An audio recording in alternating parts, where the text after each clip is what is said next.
സച്ചിദാനന്ദ സ്വരൂപനേ നിന്നെ ജീവജാലങ്ങളിൽ ദർശിപ്പു ഞാൻ.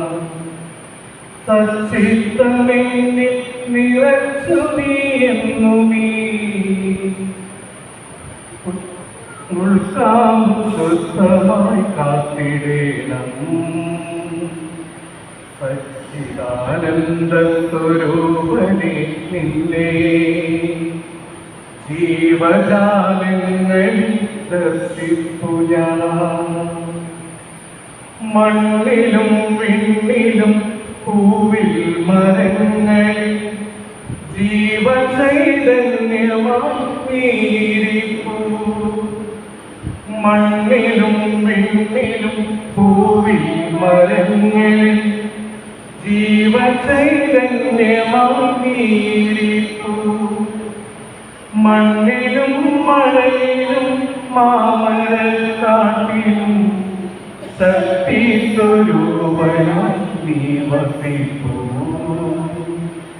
മണ്ണിലും മഴയിലും മാമരക്കാട്ടിലും ശക്തി സ്വരൂപനായി നീ വസിപ്പൂ. സച്ചിദാനന്ദ സ്വരൂപനേ നിന്നെ ജീവജാലങ്ങളിൽ ദർശിപ്പു ഞാൻ.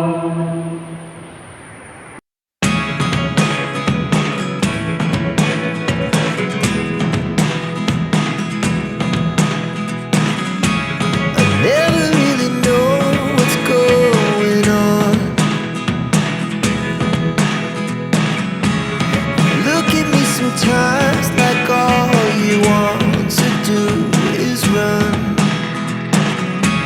Hear me.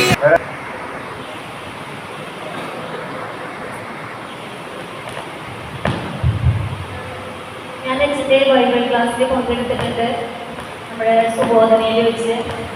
അതുകൊണ്ട് എനിക്ക് അച്ഛനെ അറിയാം. വളരെ ഒരു നല്ല ക്ലാസ്സായിരുന്നു അച്ഛൻ്റെ. നമ്മളെ വിവാഹം കഴിഞ്ഞ് 25 വർഷമായി ഞങ്ങളുടെ. പലപ്പോഴും നമ്മൾ പങ്കാളിയിൽ നിന്ന് കേൾക്കാൻ ആഗ്രഹിക്കുന്ന കാര്യങ്ങളാണ് അച്ഛൻ ഇവിടെ പറഞ്ഞത്. അതൊക്കെ ഒന്ന് വീട്ടിൽ വന്ന് പ്രാവർത്തികമാക്കിയെങ്കിൽ എന്ന് ഞാൻ ആഗ്രഹിക്കുകയാണ്. അതുപോലെ ഇവിടെ എല്ലാവർക്കും ആഗ്രഹം ഉണ്ടാവും.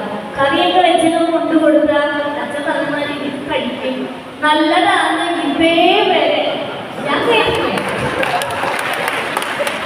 ചിലപ്പോൾ ഞാൻ ചോദിക്കും, അപ്പൊ പറയും പണ്ട് വഴി ചെയ്യുന്നതിനും പേരാ.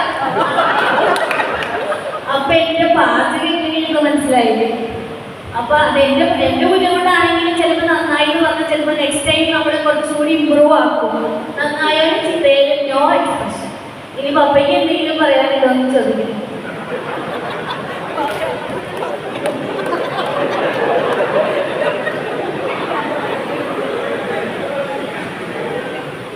ഞാനങ്ങനെ ഒരു കാര്യത്തിനും പ്രത്യേകിച്ച് അങ്ങനെ അപ്രീഷിയേറ്റ് ചെയ്യാറില്ല. അങ്ങനെ എൻ്റെ ബന്ധുവാസനൊക്കെ പറഞ്ഞ മാതിരി അങ്ങനെ ചെയ്യാൻ ഇനി ശ്രമിക്കാം എന്ന് തോന്നുന്നുണ്ട്. കുറ്റപ്പെടുത്തി പറഞ്ഞതല്ല കേട്ടോ.